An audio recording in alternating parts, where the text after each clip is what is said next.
I'm Jeremy Van Antwerp, and I'm an engineering professor here at Calvin University. And it's my privilege to introduce Jeff Stout, who's going to be speaking here in just a little bit. Jeff is a 1993 grad from Calvin, so a fine vintage.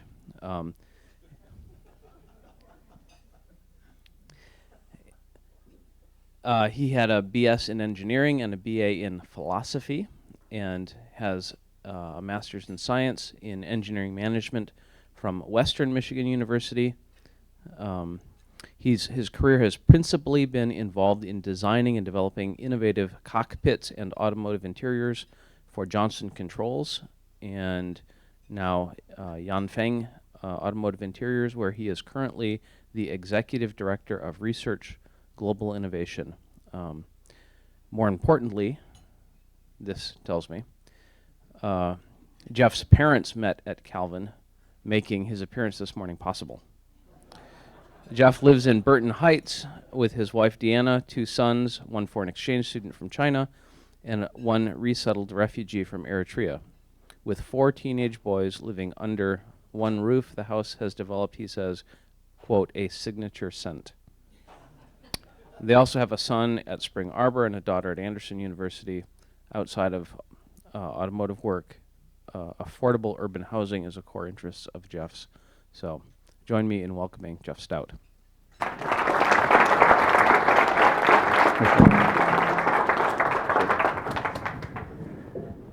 Just get queued up here a second.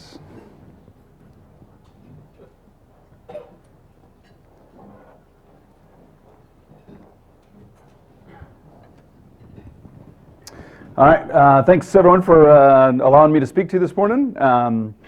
In general, just a heads up that I have a tendency to speak too fast, too loud. I have a baud rate that kind of clicks through my head that I find most people try to keep up with. So I apologize for that in advance. Plenty of people have told me that I need to speak slower, but I keep getting invited to do these things, so I keep wondering, well, why do I need to fix something? Couple of real quick humorous moments to get started. Number one, I gave this similar. I had to speak more slowly and use smaller words, a lot of monosyllabic words, because I was speaking at a Hope event. And it was a retiree thing, and so it kind of had the silver crowd. But it was hilarious. Unfortunately, this is being videotaped, so hopefully this doesn't get shared. Before I speak, the organizer of the retirement community is like, oh, so there's been some complaints from our previous meetings that I have to read this formal statement to you. And he reads off a piece of paper. We at the Hope College believe in sharing of ideas, and we need to make sure that we speak respectfully to each other and we don't violate each other's personal about it. It's like, what happened at the last retirement meeting that they had to read this riot act of don't be so mean to each other? Luckily, they weren't so mean to me. Second story, just as Bob introduced just the speaker and Yanfeng, proper pronunciation for all you folks who want to learn a Chinese word. Yanfeng is actually a Chinese word that means something. Yan and Feng, you put them together, it's the Yan is kind of future-looking, kind of open-minded, and Feng is referring to kind of advanced development. But it turns out, as Americans, we slaughter Chinese words regularly. I do, everybody does. When we announced the joint venture between, JCI is the company that was Prince back in the day, Ed Prince, also Prince, that became JCI, that now is Yanfeng. When that was announced, the CEO of JCI had a microphone and, oh yeah, we just signed this deal with Yanfeng. Yanfeng. It's like, well, Yanfeng, Yanfeng, that's all the same, right? Well, no, it turns out Chinese words mean things. And when you change a letter, if you take the G at the end and you put it in the middle, you now have 2 different words. So yang is sheep. So if you go to a restaurant, yang rou, you're ordering lamb for your meal. Fen is kind of slang for poo. So he basically got up and said, yeah, we just signed this great deal. We're super excited. We're now part of sheep poo. Anyway. Americans get a pass with their bad Chinese. So I'm here to talk to you this morning about new mobility, future mobility, which is just a fancy way to make ourselves feel more intelligent than we are, talking about cars and what what is going to happen with the future of what's going on in the automotive space. I'm going to talk for 20, 25 minutes. At some point, if I can talk for hours, so just somebody give me you're going too long. But I could spend the whole time just talking about this picture. This picture just absolutely fascinates me. This is a picture of the Macy's Parade, New York City, 1900, 1913, you can see it. 13 years. 13 years, you got all horse and carriage. One guy, some crazy guy, actually bought this thing called a car. Boy, he was a nutter. I wonder if that's ever going to happen. And then 13 years later, it's all cars. Disruptive change. How did that happen? The name of the slide is significant, the Mary Barra story. Mary Barra is the CEO of General Motors. Being in Michigan, you should know who she is. She's got a problem, and this picture is her problem. She is today, and her and every other CEO in the world who is responsible for auto manufacturing, is living in this left picture. They are making the horse and buggy of today. That was 100 years ago. How do I get from the left picture to the right picture? Well, first of all, what is the right picture? And I'll talk about that for the majority of the talk. But it's the whole notion of CASE, as we call it in the business, connected, autonomous, shared, electric, which will be the next slide. How do I make this transition? Because if you want to go back in time and say, well, there were people who made these buggies that the horses pulled, and then there were people who made these buggies that an internal combustion engine pulled, it's not that big of a deal, except for the fact that every single person who made those buggies did not make those cars. So you had a 100% bankruptcy rate of people making horse and buggies not making the transition. And just as an interesting side note, we talk about peak oil. Back then they talked about peak horse. Peak horse happened right about here. Even after 1913, there were still a lot of people with horses. So even in this day and age, people are like, this car thing, I think it's going to pass. We still got plenty of horses. Horses are great. You know, you feed them. There's no issues with horses. It's internal combustion engine. It breaks down. You need mechanics. But at this point, the story was over. It was done. And the people who were on that left picture lost because they couldn't make the transition. So you read in the news all the time, the GM strike that just happened, that was 4 weeks, however long that went. That strike was all about this picture. We can talk about, it was a negotiation with labor rates, and no, it had nothing to do with anything. It had everything to do with this. Mary Barra needs to conserve cash because she has to invent a new product, a new service that's going to allow her to be successful in the future, and that's A, hard, and B, expensive, and I would say C, requires a completely different workforce than what she has today. So she has to strip out as much invested capital baggage that she has in her business, shed as many folks that don't know how to do things in a connected, autonomous, shared world in order to make this transition. So, CASE, just real quick, for folks who aren't familiar with the acronym or the technology, connected, it's showing just kind of the phone, but reality is it's you connected to the car, but the car connected to other cars, car connected to the infrastructure. That's where they talk about V to C, V to B, V to V, V to X, vehicle to everything. The vehicle is going to be connected. Autonomous, car drives itself, shared services. Essentially, you aren't going to own your own car. That's kind of the provocative bit of all of this that most people, and to be fair, if at any point in this talk you're like, that guy is, that's never going to happen. You are free to have that opinion. There's plenty of people who share that opinion. I'm going to tell you that you're wrong, but there's a famous saying that I love that economists, if there's economists in the crowd, we'll pick on you. Economists have successfully predicted 13 of the last 3 recessions. Oh, well, if you say it's going to happen often enough, sooner or later it does happen, and you're like, woo, I was right. I could be that guy, and you'd be like, yeah, he said that was going to happen, it never happened. I would invest all the money I own that I'm right on this. The industry is saying that this is going to happen. The only question is when. It's not a question of I wonder if this happens, it's when. The most aggressive timing, we'll talk about timing for just a second, the most aggressive timing says 2030, this becomes a kind of a significant application where it's more, there's examples today. So if you say, when is this going to happen? Well, it's happening right now. I mean, you can go to Arizona, you can go to Florida. There's all kinds of places where you can go see a car pass you on the road and there's nobody behind the wheel. And people are like, well, they don't do that yet. They do that. So there's pictures. You can go online and say, hey, can I see a Waymo vehicle? Waymo's a division of Google. A car driving through Phoenix, Arizona with a person? Yes. Yes, you can. But those are 1, 2, 3. It's not a market impact. It's technology deployment. The market impact, 2030 is when people think, oh boy, that's when it really starts to hit. The naysayers, the people who are like, yeah, we're a mile away from this ever happening, would say 2040. Oh, well, in the automotive business, 10 years that's pretty compressed timing. So best case to worst case in terms of application is that 10-year window.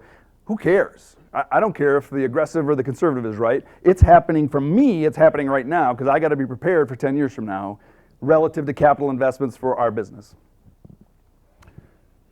So, relative to MAAS, Mobility Service, as it's called, today, these are the people you can buy this stuff from. If you haven't taken an Uber or a Lyft, you're slow and old. So, anyone out there? A couple of these others, Drive Now is a BMW, Car2Go is a GM, Flinkster is a deal out of Germany. Didi is basically all of those in China. It's twice as big as all of the other ones combined. But the question is, tomorrow, who's going to provide that service? If you're not allowed to drive, and that's where we're heading here, by the way. If you're in South Dakota and you want to drive out to your farm, I'm not talking about that guy or gal. If you're living downtown Chicago, Atlanta, Phoenix, name any big city in the country, there will be fenced areas where they'll say, you can't go any further. You can drive to the city, but you'll park, stop, and then it's going to be either public transportation, subway, bus, or an autonomous vehicle. And the question is then, who's going to do that in the future? This is where it really gets weird. Maybe it's the same people, maybe it's Uber, Lyft, but does Amazon get in the business of delivering rides? Because at the end of the day now, I'm not at the moment, we'll talk about in just a second, that last little blue line on the bottom, I'm not talking about who's going to build the car, I'm talking about who's going to give you a ride. So who is out there interested in interactions with consumers, delivering a service, and leveraging their data to make money? General Motors. Oh, no, wait a minute. No, not General Motors. Ford. Really? No.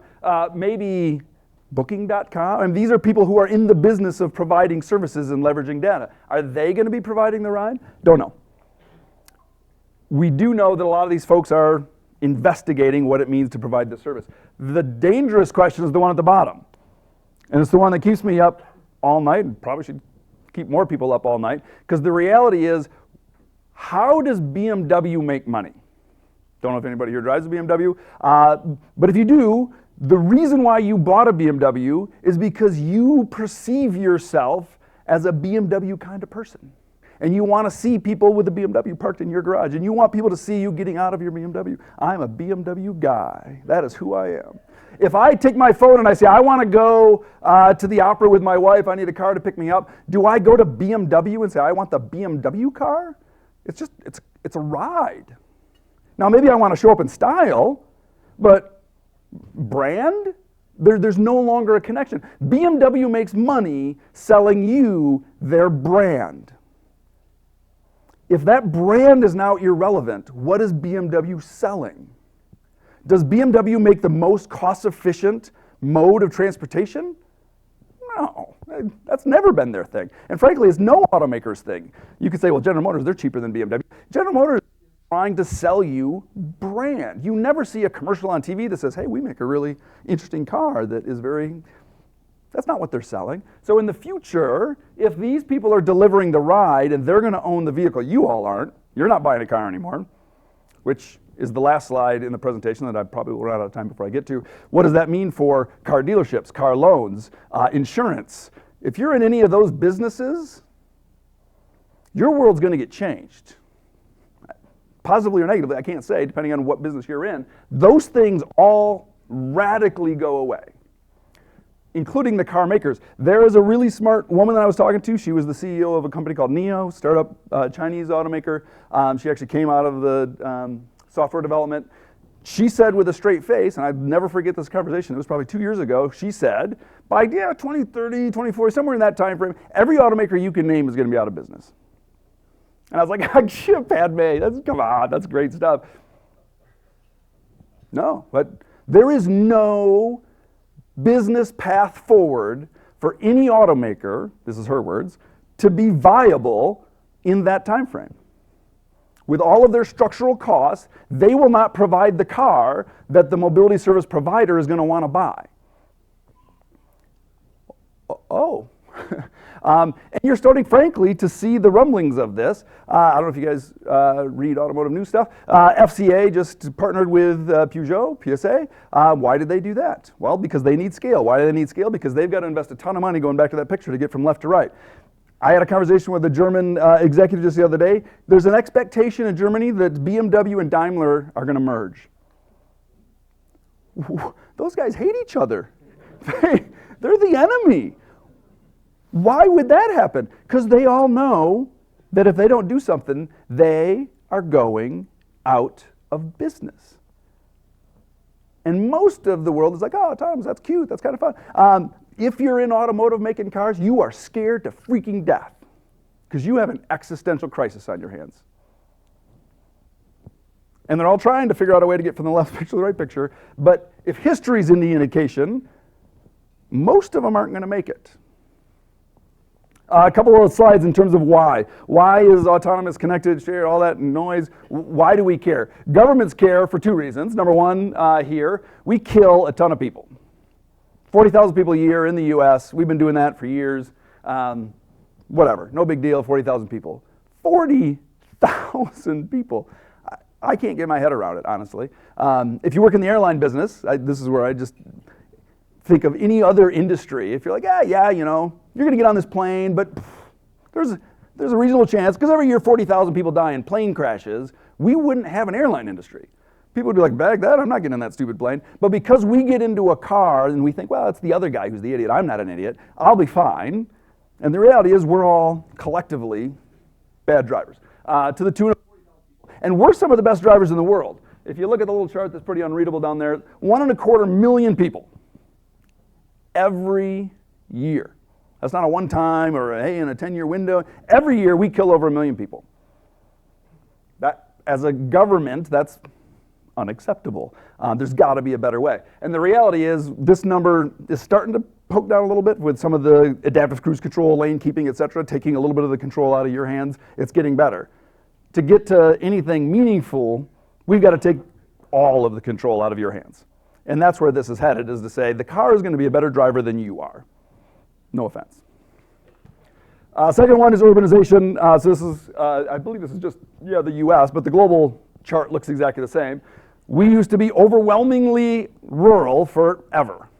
Until about the 1800s to 1900s, the Industrial Revolution happens, and we're overwhelmingly urban at this point. As more and more cars are in cities, especially in China, this is less of a US-driven legislative need, but in China, you've got all these tailpipes. You got cities of 10, 15, 20, 25 million people, and they all have cars, and they're all, not only is it gridlock, but it's just pollution like crazy. And so that's where you get to a point of if you had centralized mobility and it was electric, you solve a lot of these problems. The other thing that comes out of this city planning, which I don't have a slide for in this deck, but if I could eliminate all parking ramps and all parking meters and all parking spots in a tiny little town like Grand Rapids, what does that do to what the city can offer? Oh crap, man, I can increase my commercial activity and you lose all of that infrastructure investment, which is a complete waste, right? There's no value add of this giant parking tower holding my car until I get out of the restaurant. This is where things really start to go nuts, if you didn't think it was nutty already. This is a Boston Consulting Group, it's a couple years old now, but basically looking at the effect of autonomy on the economics of rideshare. Today, when I have an Uber or a Lyft, it's about $1.20, the cost per mile to deliver that ride. If I go to an autonomous vehicle, the cost of the vehicle goes up because I've got a lot of capital invested in that vehicle, but it's essentially a continuous ride delivery. So I have 100,000 miles a year that this car is on the road delivering rides because I'm not limited by the vehicle or the person. This is just now a dedicated vehicle delivering that service. I get down to 70 cents cost per mile. What will be interesting, and there's plenty of people working on this, what is the data worth when you get into that car and the person who's providing that service now knows who you are, where you're going, what you bought recently, what's along the way from where you are to where you're going, and how you're emotionally feeling about the ride. Because there will be sensors in these cars that will be able to not only know who you are, but are you happy? Are you sad? Are you sick? Do you need to go to the hospital? They will know everything about you in this car, which can freak you out or not freak you out. I'm not here to be the judge of that, but that is what will happen. A number of estimates have put that value at about 60 cents a mile.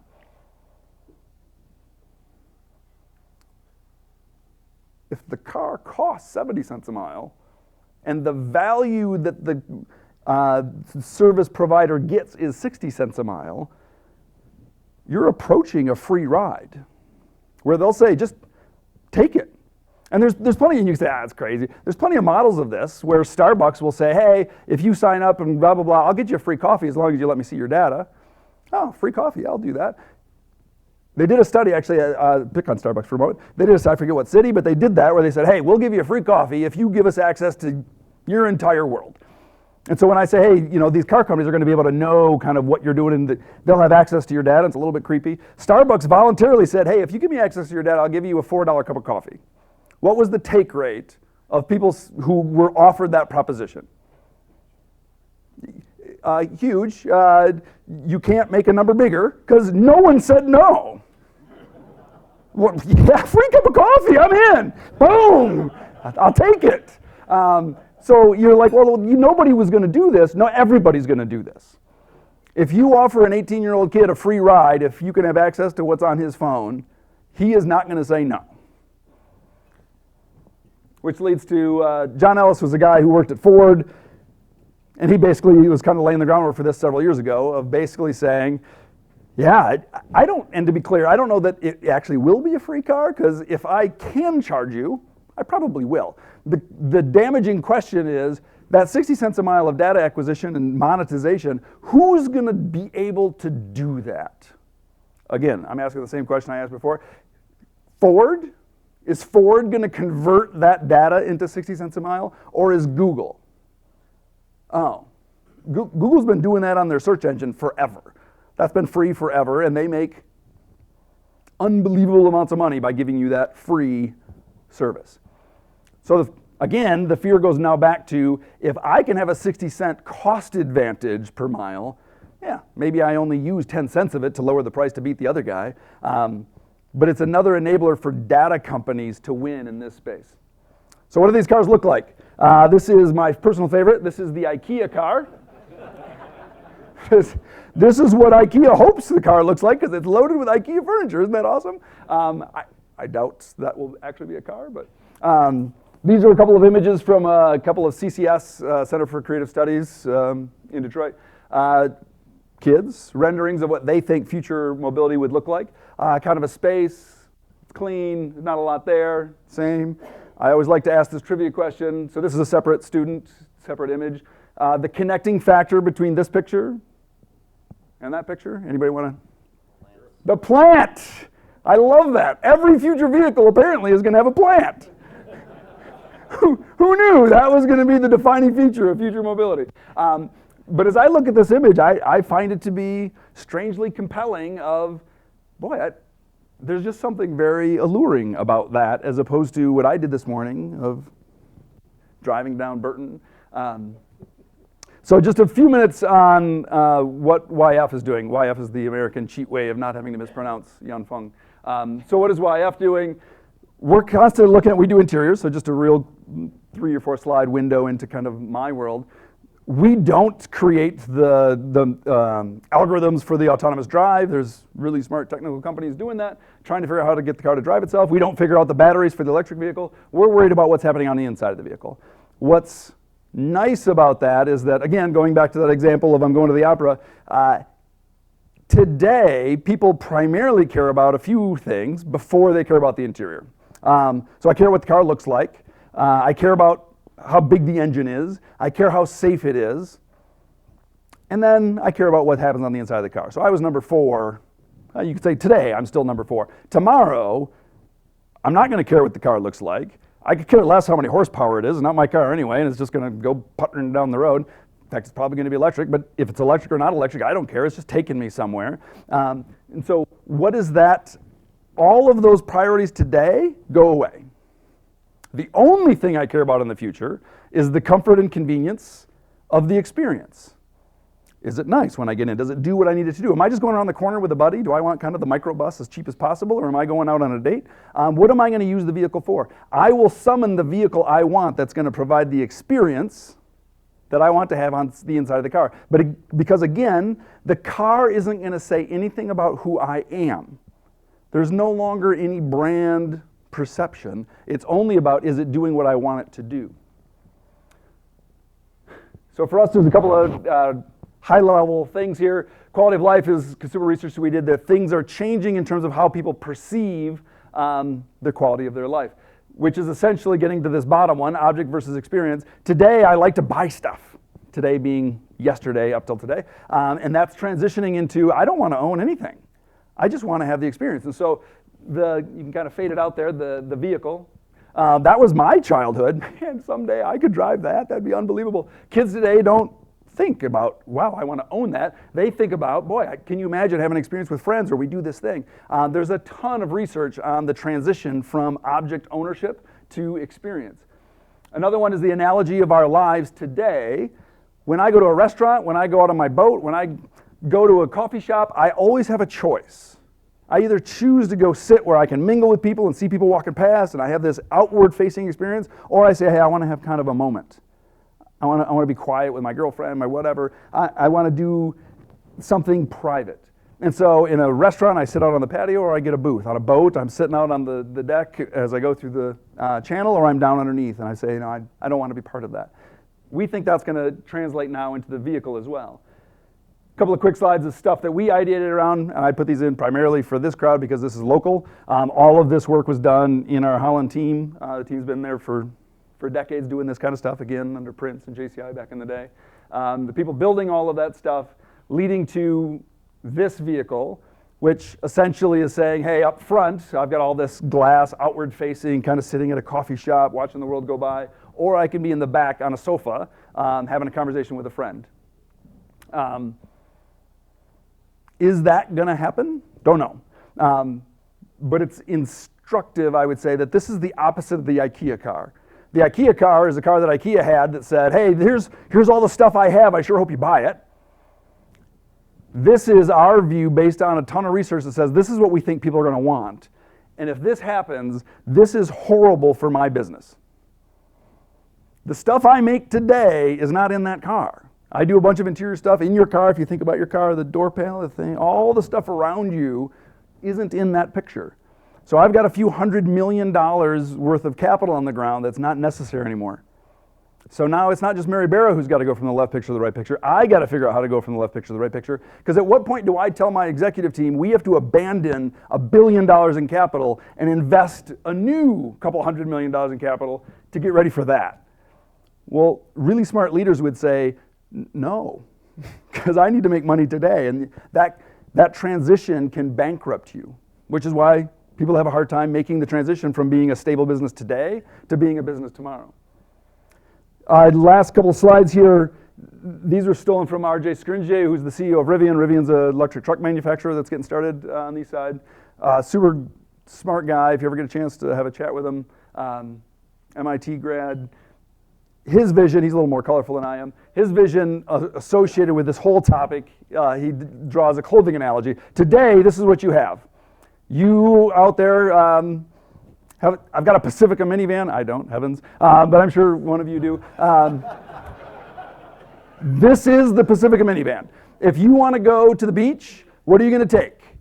The Pacifica minivan. If you're going to go to the opera, if you're going to go to the store, if you're going to pick up the kids from whatever you do, you've had to use the one thing that you own, because I can't afford a by-use vehicle and put the 74 vehicles in my garage. I have to pick one. I have to get to an average. What are my needs? I've got 74 different needs. What vehicle kind of meets as many of those needs as possible?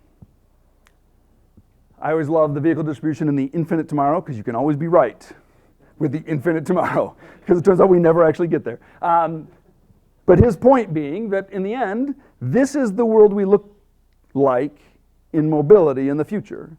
You will call a car to do what you want it to do. And it will be a use-based design for what you're trying to do.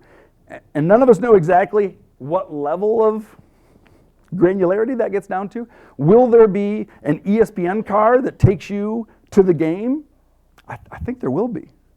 Will there be a Hilton car that takes you from the airport to the Hilton and checks you in and you just skip the whole lobby and you go right to your room and they control that Hilton smell right from the car, right into the hotel? That's going to happen. Is there going to be a Home Depot car? That's going to happen. But how far do you go on that road? I don't know, but I guarantee you in our lifetimes, most of us, sorry for some of you, in our lifetimes, you will be able to have this experience of calling the car to do what you need it to do. And I didn't get into the topics in this conversation in terms of acceptance. That's always an interesting one of, I would never trust those things. In general, the data is pretty convincing on two fronts. Number one, young people and old people, which is kind of interesting that it's the two of them, are overwhelmingly in favor of this. Young people primarily, it's the freedom, I can have the experience. Old people, I don't care if my kids take my driver's license away. Screw them, I'm still going wherever I want to go. They love the freedom and autonomy that generates. The second piece of data, which is interesting, is that most people who have hesitation about autonomous driving have never ridden in an autonomous car.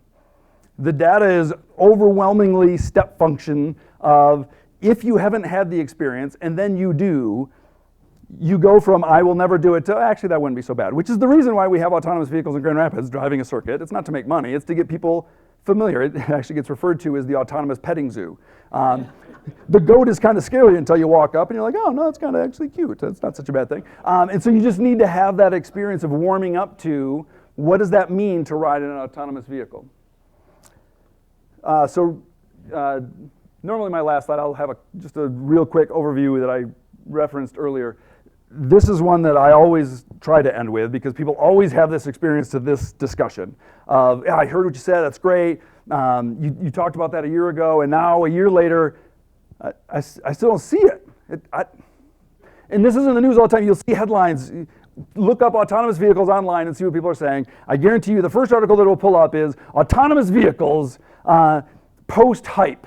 They're not coming nearly as fast as we said they would. Not sure this will ever happen. All of those headlines refer to this point. The people who said that autonomous cars were going to be everywhere driving you around in 2021 were lying. And they were lying for their own corporate gain, frankly, to say, I got to goose the stock price to say that they were being innovative, that they were going to have, if I can pick on Ford kind of went down this road with Hackett saying, yep, this is going to happen. He didn't have a plan to do that. He just needed Wall Street to view his company as being progressive. Nobody thought 2021 would be this ubiquitous autonomous vehicle. 2030 to 2040 is when this really happens to the point where you notice it.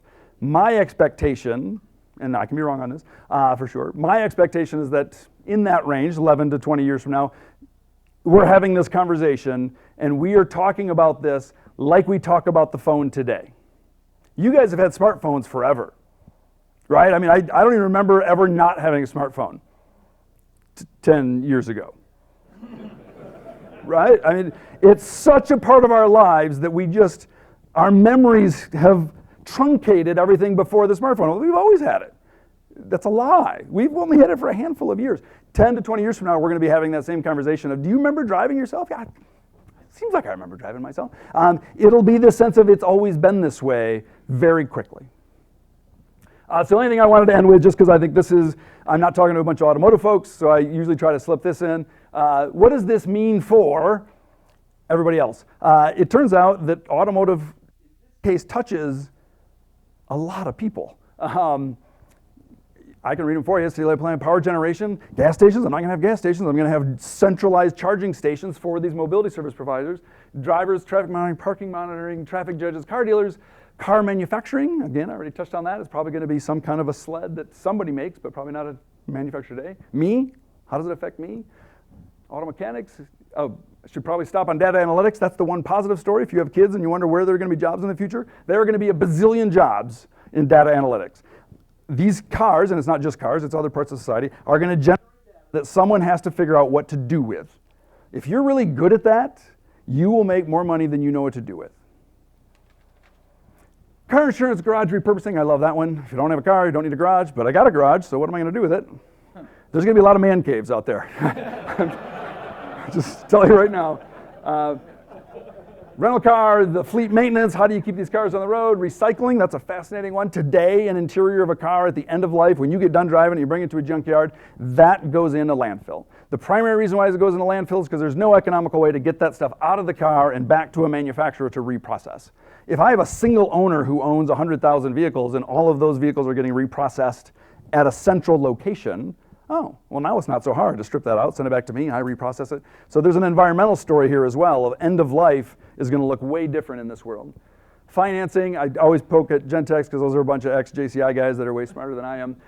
The rear view mirror, booming business in the future. You're going to, no, actually zero value for a rear view mirror. And I feel very comfortable poking at those guys because they're not working on the next generation rear view mirror. They're working on exactly the same stuff we're working on of what does this world look like for us, especially with data analytics. How do I process that, monetize that? They'll be fine, but they're not going to be making mirrors 10 to 20 years from now. So with that, I'll just leave that as my concluding slide. I think we're going to take Q&A. So thanks, everyone.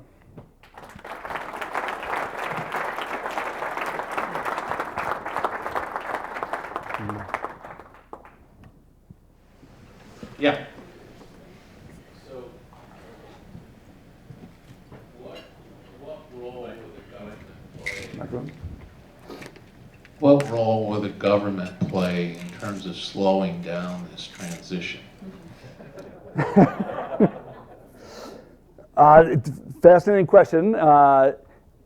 I have more meetings with lawmakers now than I ever thought I ever would in my entire life. Everybody is curious about this topic. I think the reality is, frankly, there's an acceptance that it's going to happen, and there's a belief that having it happen in your location is better than having it happen somewhere else. So we'll just speak about the US first. All automakers who are working on autonomous vehicles are all in Arizona. Why are they all in Arizona? Because the governor of Arizona said, we want you here.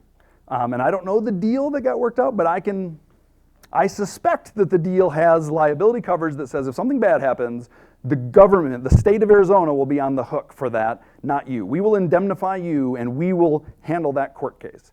Because that's the single biggest barrier for that. But after Arizona did that, Florida passed a law 3 months ago saying you can do full testing of autonomous vehicles on our roads anywhere in the state with no safety driver. Wow. The technology's coming along, there's good stuff, but they're still figuring stuff out. And the state of Florida is saying, that's fine. We can lose a few, that's okay. Wow! Michigan, we're the automotive capital of the world. We have a desire, so we're running fleets of autonomous vehicles. In the US, the government has taken a role that says, we don't know what technology is going to win.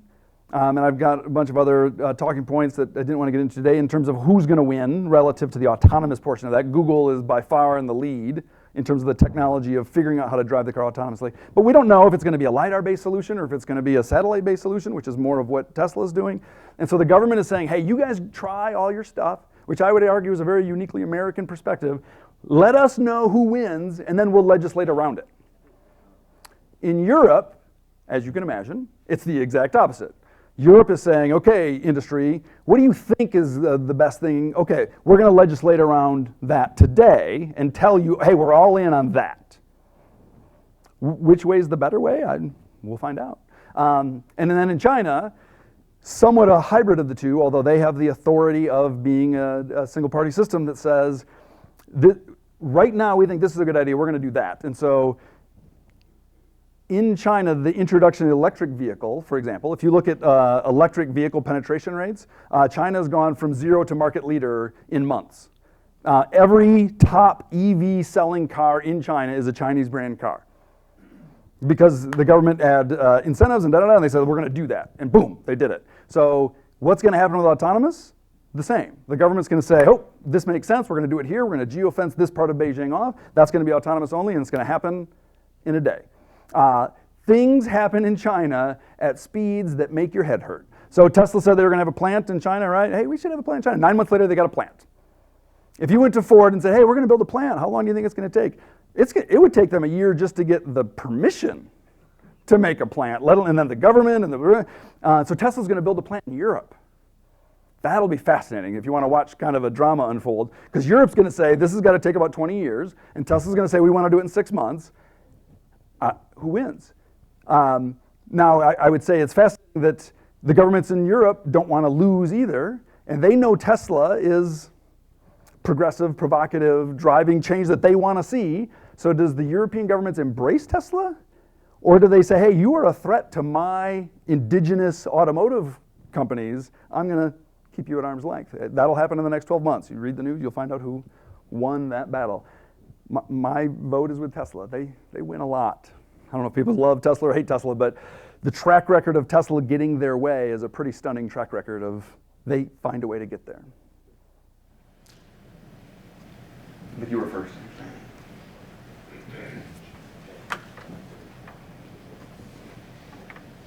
Thank you for your presentation. I can understand how that might work in a big city. Mm-hmm. So can you talk a little bit about how that would work for people who travel a lot, like going to visit their kids in Florida or California, or just like to travel to sites? It sounds like that might cost quite a bit if you're going to call up and say, hey, I want to make a trip. 2,100 miles. So absolutely, and that's probably the last use case scenario that ends up getting deployed. You're absolutely right. So you'll see this in urban settings in a very profound way. And so 80% of the miles traveled will be covered with this kind of autonomous system in cities. Can I still have a car if I want to drive to my farm? Society's not going to outlaw vehicles everywhere in my lifetime. That may come at some day in the future, but that's a long ways out. The notion that you would have autonomous taxis that take you across the country is less likely. There will be different technology, whether it's Hyperloop or other things that say, hey, can I take an autonomous ride to a high-speed autonomous shuttle that zips me across to Phoenix, and then I take an autonomous car from there? That is more plausible. But the notion of intercity travel being autonomous is the last step of this. That being said, that's for you wanting to go to Phoenix. If I'm driving a semi-truck from here to Phoenix, that will happen faster than 2030. I didn't get into the whole commercial side. Getting a freeway set with a truck that's driving autonomously down I-80 is not that difficult of a technical problem, frankly. So even right now in Southwest US, Phoenix, Utah, Arizona, there's a lot of this that's already being deployed with a safety driver at the moment just to collect data to make sure it's okay, where you'll have a driver stage the vehicle at a place and then take a car home, and then that truck from that staging area will get on the freeway, go 400 miles to its destination, go to a staging area. A guy who drove 4 miles from his house will pick it up, take it to where it needs to go to. The whole notion of a truck driver, cross-country truck driver, that's a short-term gig. That job's going away fast.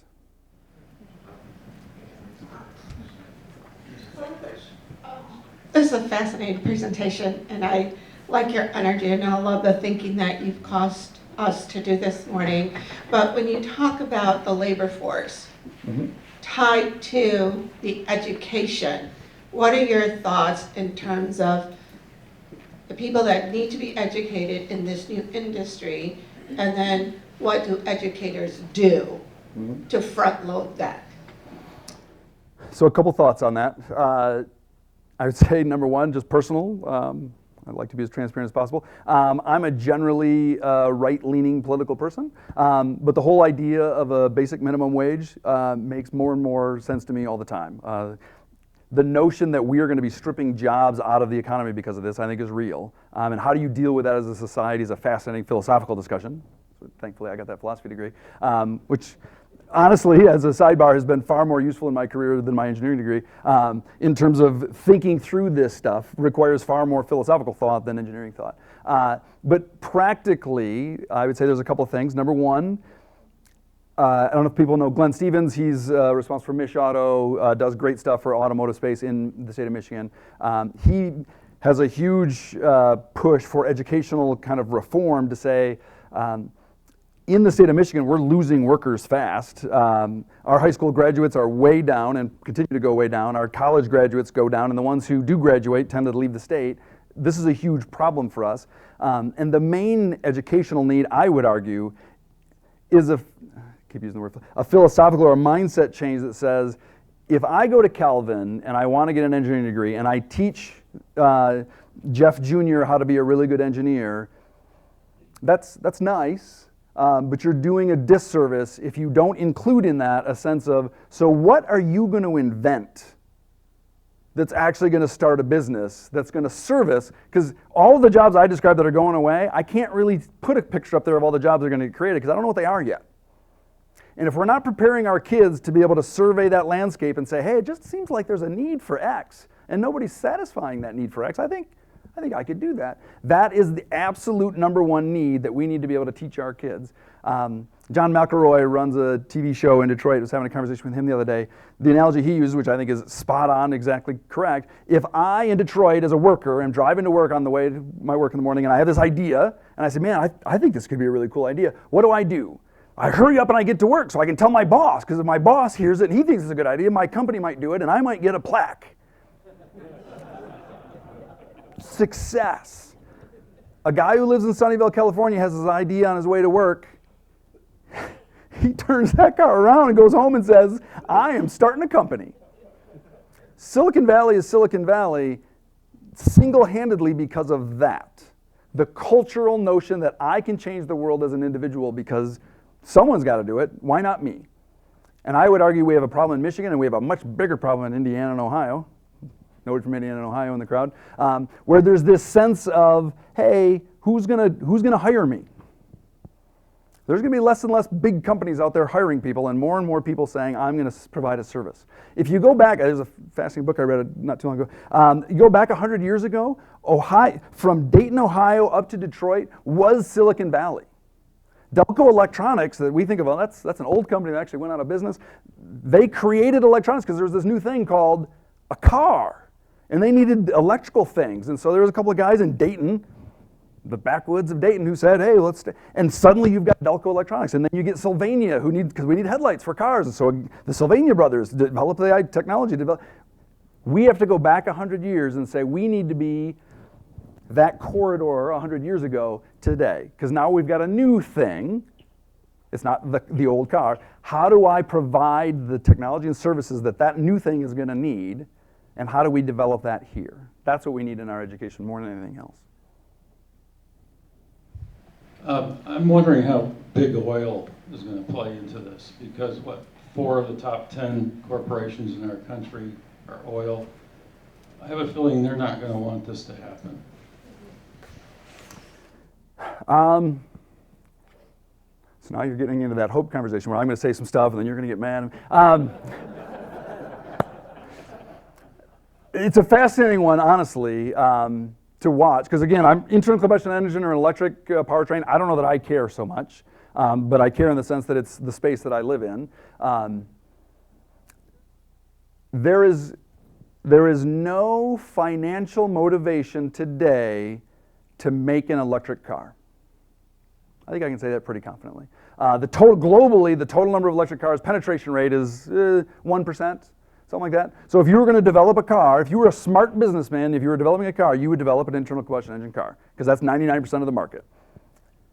Every automaker in the world right now has stopped working on internal combustion engines and are only working on electric development. Why is that? I don't know the answer to that question, other than to say I think there's an acceptance that is the future, which, coming from a market economy, is a little bit of a strange thing to say, where it's like, Who decided that? Normally the consumers decide what I buy is what you make. In this case, what you all buy is not what they're going to make. They're going to make a car that you don't want. And again, the only argument that I can make up that makes any sense to me is going back to the presentation that because there's a mobility service provider who only wants electric cars, you aren't going to be buying it. So they don't care what you want. I mean, they care today, but in the future they don't care because you're not going to be buying it. And the guy who is going to be buying it is electric, and the oil company isn't going to have a say in that. It's a question of what cars does Amazon buy? And so the people making the cars, developing the technology today, they're all in on electric. I don't know how to say it any more boldly or bluntly than that. Cars are going electric. There is no hiccup at the moment in any of that. It's only a question of whether it's full electric or it's hybrid electric. And so maybe the oil companies push for, hey, come on, can't you still have a little engine? But at the end of the day, our oil use for cars is going to go down. And I don't think the oil companies are going to like that, but I think they've also seen what's coming. And I don't see them actively working successfully to limit that. Seems like they would, and maybe they are, and I just don't see it. That's certainly possible. Again, I'm not in that world necessarily. But all of the data points I see point to the gas companies are not going to win that argument. Whether they should or not, that's the political discussion. That'd be fascinating after breakfast. But you're going to be driving electric cars or be driven in an electric car over the course of the next decades. Other questions, thoughts? Ben? Oh, Ort, I'm sorry. He grabbed the microphone. I'm a car dealer and thoroughly terrified me this morning. We'll hold off on that. So am I like Blockbuster Video where we just keep renting videos until they don't rent them anymore? Or hopefully somebody still wants to rent Buns of Steel or something. Sorry. They don't have internet connection.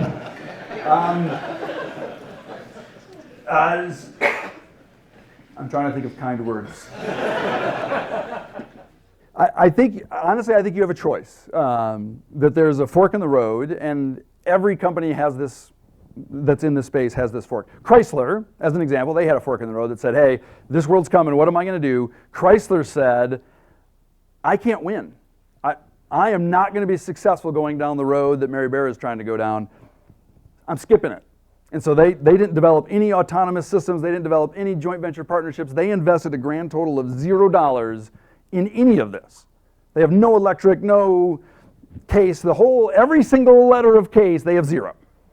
Because they said, well, I'm not going to win anyway. It'd be a waste of money. I'm just going to print cash until this golden egg goose laying thing is dead, and then I'll go home. Now, they were pretty successful in that they generated a ton of profit, and PSA bought them, and PSA has invested in this stuff, and so, okay, then it worked out pretty well for them. There's plenty of other analogies. Car rentals, Enterprise, Hertz. Excuse me. Are those guys having a nice breakfast this morning, going, woo, life's good? They're asking that exact same question, and they're saying, hey, maybe, I'd flip by it pretty quickly, if I'm Google and I'm offering a service in the city of Grand Rapids and you can rent, call a Google car and it drives, Google doesn't want to service the car. They don't want to make sure it's clean. They don't want to fix it when it's broken. They don't want to do any of that stuff. They just want to print cash and do nothing. That's what they've been doing for the last quite a while. So if you had infrastructure in a city that could do that, I can recharge the car, I can clean it, I can service it, I can guarantee that the car is ready to deliver its ride, Google will outsource that to somebody. And right now, Google is working with Avis as they're kind of thinking that maybe that would be who they'd work with. And so all the car rental companies are looking at the same question of what am I going to do tomorrow? Because I'm not going to be doing what I'm doing today. How can I leverage the assets that I have to provide a service that's needed in the future? And I think every car dealership is going to have to ask that same question. What do I have today that can be leveraged for tomorrow? And how do I position? You can't overinvest in that because this is 10 years away. You got to make money for the next 10 years to be in the business so that you can make that transition. But how do I position myself today so that I'm in a place to offer a new service 10 years from now? And I don't know what that answer is, but I would spend a few quality minutes of your day thinking about what do I have in terms of assets of people and technology and infrastructure and resource that you would have a service that would be needed. And those are the people who are going to make a lot of money. Ben? Jeff, did Did you take a ride share here today to come? I did not take a ride share here today to come. Did you take a taxi? I did not. Did you take public transportation? I did not. Did you take your own vehicle? I did. Okay, Which you knew that was here's my coming.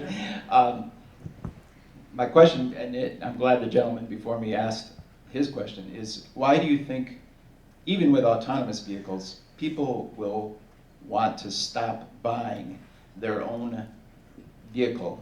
Because it seems like even with the track record of public transportation and ride sharing today, like ride sharing exists today, but I'm guessing the vast majority of people here took their own cars because of the convenience of not having to wait for 1 minute, 2 minutes, 5 minutes. Correct. I mean, I have a bus line that stops a block and a half from my house, but I took my own car here because I like driving by myself in my own car. I can listen to my own radio. Why do you think people will want to stop buying their own vehicles? So there's two answers to that. Number one, which is the less attractive one, you won't be given a choice. It's already happened in Europe, in several cities. It will happen here, where we will ban driving in the city. It won't be an option. You can own your car, and you can drive wherever you want. You just can't drive it here. So Oslo was first on this. Just a funny anecdote for a quick moment. They actually banned driving altogether in the city, and there was enough people in Oslo who felt like Ben, who's like, hey, I like my car. Come on, man, I voted you in office, and now you're taking away my car. People had pitchforks and torches. And so the government of Oslo responded, as a European government would, and said, okay, fine. We'll let you drive your own car, you just can't park. And that is currently the law in Oslo that says there is no public parking in the city of Oslo. So you can drive through Oslo, you just can't stop. You can get dropped off by your wife or something like that. And so it's still legal to drive the car. But at the end of the day, cities are going to have this motivation that says in this space, you're not allowed to drive that car. Now, when does that come to Calvin College? Boy, that's post 2030, guarantee you that. We don't have the urban density that would require it. But again, city centers, Chicago, Phoenix, go around any major metropolitan area, and that will be excluded. The next step then is once that infrastructure gets established, and let's just pick on Grand Rapids, let's just assume that there's a 1 mile square in downtown Grand Rapids where you can't drive. Once that becomes established, that's just going to grow, and it's going to grow, and it's going to grow. Not from a legislation standpoint as much as now every car on the road downtown Grand Rapids is an autonomous vehicle. They're ubiquitous. I don't have to wait 10 minutes. I can pick whatever car I want. In fact, it's going to know I needed it because I have my calendar on my phone, and Google has access to my phone. They're going to say, hey, you need a ride tomorrow? Yes. And it'll be there to pick you up. And it'll cost a fraction of what your car costs today. So today, 100% agree. I own my own car, which my company pays for my car, so I'm not sure when that changes, if it's a free car. But in general, in our environment, people have a hard time getting their head around, why would I ever want this? But if you step forward in the future that says, that car shows up, it's not free, but it's way cheaper than the car that I own, and it's available whenever I need it, and we develop a new living pattern. Again, I go back to the cell phone analogy. When smartphones first came out, it's like, that's the dumbest thing in the world. Why would I ever need to go on the internet while I'm walking down the sidewalk? I'll do that at home on my computer. That's way easier, more capable. I don't need that in my hand. Until you have it in your hand and you're like, that is the dumbest thing in the world that anybody ever thought. Without this, it'll be the same, I think, in the car, where once you get into that mode where the car is there when you need it, and it's the car that you wanted to have, and it's at a cost that's way cheaper than, it's really expensive to own a car. I don't know if you know that or not. Not just buying it, but we kind of talk ourselves into, well, that's a different cost. And if you add up the total cost of owning a car, it's stupid expensive. It doesn't make any sense. And I didn't want to bore you in the presentation with all the stats in terms of how often is your car being used. If you run a business, asset utilization is kind of a thing. Your own personal family is a little business. Your asset utilization sucks. It's like 4%. No business would run an asset 4% of the time and think they were getting a pretty good deal. And so this mode moves to 100% asset utilization. That car is going to be running all the time. Either taking you or taking packages, delivering stuff, all of that stuff is going to happen. And the last answer to the question is, this ties a little bit, I think, to oil question of, The amount of money that has investor capital that's flowed into the automotive space from 1900 to 2010 is about zero. Once it got started, it was like, it's just a dirty industry, they're making money, and it's all self-funded. The amount of money that's flowed into the automotive space from 2010 to today, I don't know what that number is, but it's stupid. Hundreds and hundreds of billions of dollars. Why is that money flowing into this space? It's not to make a better car. It's to find a way to find a winner, and I can name companies y'all have hopefully have never heard of, because there's hundreds of them. They come and they go, Faraday and Zoox and Neo and Byton, and they're all venture capital money saying, we're going to figure this thing out, and we are going to make trillions of dollars. And that wasn't a joke. That trillions of dollars is going to get made, not by one company, but in this transition, and everybody wants a piece of that. When you have that much money flowing into a space, the chances that that doesn't actually lead to a return on that investment, I would say is low. Someone's going to do this, someone's going to make a ton of money, and the service of mobility will be provided, even though today that makes, to come here, that wouldn't have made any sense. And you're right, it wouldn't have. And it didn't. I'm guessing nobody here took an Uber or a Lyft or a taxi to this event. Thanks for your question, Matt. I wonder if you could talk, I've heard about a phenomenon where companies like Uber and Lyft are currently contributing to congestion in urban cores simply because they're such a convenient alternative to public transportation. Can you talk about how that plays out in the future, maybe in the context of a scale from the singular pod that picks you up all the way to the minibus that's driving around, picking people up, dropping people off? So you're absolutely right. Some of the slides I didn't show from the Boston consultancy that had that cost bar graph, they identified that in 2000. Their models showed if I can get the car that affordably, and I've got Ben's question where I get up in the morning and I've got a bus stop a block away, or I can have a car pick me up and take me as an individual rider for the same cost, who takes the bus? Why would you do, is that better in any way? Well, no, it's slower. I'm sitting with 100 other people. It's probably not that clean. And so the expectation is that the increase of this will have a depressing influence on public transportation. And so at the moment, governments are working on, okay, how do we make sure that we don't allow that to happen? That you've got to have a price point that has some level of, even if it's artificial, whether it's through taxation or other things, where you say the individual ride has to be more expensive than the bus or the subway. So I either have to lower the price of the bus and the subway or raise the price of the Uber to get out of that problem. The second part is city planning, which is going to take a little bit more time, but if I get rid of all parking and I get rid of all of the infrastructure that's needed to make sure y'all don't kill each other, well, that frees up a lot of space. Lane width, lane spacing. In a normal 4-lane road, if I can say, well, we're just gonna be a little tighter, we're gonna go to a 5-lane road or a 6-lane road in the same amount of space, I can have a lot more cars and get a whole lot better throughput. Just to make it personal, you guys have all been in the experience where you've got the guy sitting at the left turn light and the light turns green and he's looking at his phone and he looks up and, oh, the light's yellow, I'm gonna get through. And the 7 people behind him are, that never happens in this world. That lead vehicle starts turning left, there won't be a light, right? He's going to start turning left when it's time for him to turn left. In fact, he might not even have to wait for his turn because he's talking with all the other vehicles. If there's a space that I can fit in, I'll take it. And so the flow of traffic will be significantly better in this environment than what you have today. That whole elastic effect, spring and damper, that all goes away and it all now becomes coordinated and linked. But it absolutely is a concern and a fear of the industry of how do we make sure that we end on the positive side of that and not on the negative side of just gridlock of a bunch of people sitting in a low-cost rideshare vehicle that's not going anywhere. And data security is another one that's a huge issue we don't have time to talk about, of how do we make sure that somebody doesn't hack. Again, I got one service provider that's running 100,000 cars. If I can get into his network, can I suddenly have 100,000 terrorist vehicles? Whew, okay. People spend a lot of time thinking about that question as well. Is there any consideration that is happening regarding the projections for climate change and even just different regions and the weather and all of that? There's a lot of different questions baked into that one. Good to see you again, by the way. So relative to climate change, for sure that's a huge underlying driver for a lot of this. The push for electric vehicles, and Again, depending on your political stripes, you can have very strong opinions about this one way or the other. Are batteries cleaner if we're using coal power plants to charge the batteries? Is it really better for the environment? This is a step in the environmental progression that says, hey, we need to take tailpipe emissions out of the global equation. How that power gets generated is another swim lane that somebody else has to figure out to make sure that that's renewable. But for sure, Dieselgate was a huge spur in this activity.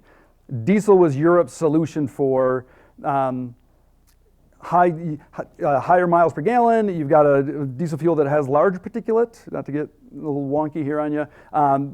In general, that's kind of rough for asthma, but it's not bad for the environment relative to global warming. But then when Dieselgate happened, it's like, oh, diesel's not an option anymore. Diesel's dead. That's gone. There's no future. So if you're VW, who kind of spurred that, but Daimler was right there with them, honestly. VW gets all the press, but there were a lot of cheaters out there. They needed to, if you look at the VW commercials, I mean, they're going to electric and they're kind of touting that as, hey, we're doing our part to save the environment. They've got an image problem that they're trying to fix, primarily in Europe, but China's going there as well. At the end of the day, the US is kind of third in terms of driving that behavior, and we're going to be the recipients of what those guys do, frankly. We won't drive that decision in the US. So whether we think it's a big deal for global warming or not, doesn't matter. It's not us driving that bus. I think that's the best way I can answer your question. I'm in one of those industries, insurance. Congratulations. Thank you. So one of the discussions we've had over the last 5, 6, 7 years is liability and systems going down, technology, and some of those accidents and that transition of risk and risk management. So just wondered, I mean, this is maybe a little outside of what you normally do, but what you're hearing that's the latest. More kind words. I think what Tesla did is relevant to the question. So Tesla's got a bunch of data on their autopilot system. Reasonably new. It's not fully mature yet. They're still developing it, but they have enough people out there driving enough miles. And again, they collect all the data on every one of those. They know if you own a Tesla, they know where your car is. It's fascinating when you go into Tesla and you go into their office. They've got this board in their lobby that has every Tesla in the world as a light up on their display screen. Oh, well, it's fascinating. There's a ton of Teslas in Sunnyvale, and there's very few in Detroit. And you can see the distribution of every vehicle that they've ever sold. Anyway, as a sidebar, they went to the industry, the insurance industry, headquarters, and said, hey, we've got data that says when people drive on autopilot, they have far less accidents. So we think you should offer a discount to our drivers who have a Tesla, who have autopilot. And the insurance company said, screw you. You're not going to tell me my business. We'll give you the same rate as everybody else because you're not special. So what did Tesla do? They created their own insurance company. Because if the costs are actually lower, then I can offer that insurance for less than what they're paying today, but more than what the costs are, and I've got a new business. And so at the end of the day, as you move into this world and there's less insurance risk, someone's going to insure those vehicles. Maybe they'll be self-insured, maybe not. But there will be a need to insure, but you have to be flexible in saying, hey, what's my role in this? And maybe just another sidebar conversation that's relevant. If you go back to Apple, 2005, 6, 7, they were developing a phone, which we now know about, and they went to Verizon, and I don't remember who all the cellular providers were, and they said, hey, we got this phone. It's going to be awesome. People are going to love it, and you're going to charge people $800 for this phone, and then you can provide your service to my piece of hardware. It's kind of the opposite story of what we're talking about here. And what did Verizon say? Steve Jobs, you need to sit down, little boy. You don't realize that the cell phone business is run by the cellular provider. We give away the little POS phone that nobody cares about because it doesn't matter. It's all about us. And Apple said, oh, geez, they went to the next one. They went to a little historical side note. They all said no, except for one company. Who said yes to Apple? And AT&T. Why did AT&T say yes to Apple? Because they were going out of business. They were screwed. And so they're like, well, this is dumb. There's no way this is going to work, but we're going out of business anyway, so we might as well try it. And they were the only one who had a service for Apple for the first 2 years until Verizon had to call up Steve Jobs and say, Steve, would you be willing to let our service be on your phone? This is somewhat of a similar thing, that in the big, powerful companies that you all run today, there's got to be a certain amount of humility that says, in the new world order, how can I tap into this? Because there will be new markets here. But if you strong arm and hold on to your old market, that'll be awesome for 10 years, and then it'll go away. And so as an insurance provider, you just got to figure out what's my play? What's my angle? Because there's definitely going to be angles that can be played. Out of time, or one more question? We are. Up to you. Yeah, I think. All right, yeah. This has been exciting. I don't know about you, but I'm really, I'm grateful to Jeff. And I think we could keep talking for a long time. I think, will you have time for a few more questions if people want to come up and talk to you? Or? Yes. All right, so Jeff will be up here. Thank you all for coming. Couple of quick announcements. Again, if this was fun, you know, and you want to talk about something else that has a future orientation, this series is the future of everything. We're going to try to cover everything. It's going to take a while, but we're getting a good start. The future of water in February, as I told you, it's really a story about the Internet of Things and about design and trying to solve some of the big problems in the world other than mobility and autonomous vehicles and things like that. Kurt Dykam will be here. And again in March, the future of music with Mary Took. So we hope you can join us for those. If you're suffering from some of the problems that Jeff was talking about and want to get the next Jeff on board at your company, we have some opportunities for you. I told you this program is being sponsored by the Career Center at Calvin, and we have this thing called the Employer Partnership Program. If you want to learn more about that and how to tap into some of the talent that's coming through Calvin these days and learning about things like engineering and philosophy, not engineering or philosophy, engineering and philosophy, or maybe they're studying entrepreneurship. Jeff made that comment about that need for an entrepreneurial mindset. We'd encourage you to stop by and talk to Lori Lemon. Lori's in the back. Stand up, Lori, so they can see you. Or there's also some of these little cards out on the registration table. Fill it out, and we'll be happy to follow up with you. Another way that you can get engaged with Calvin and our students, because I think, you know, the young people, the young men and women that are coming through this place think different, to steal Steve Jobs' turn of the phrase, right?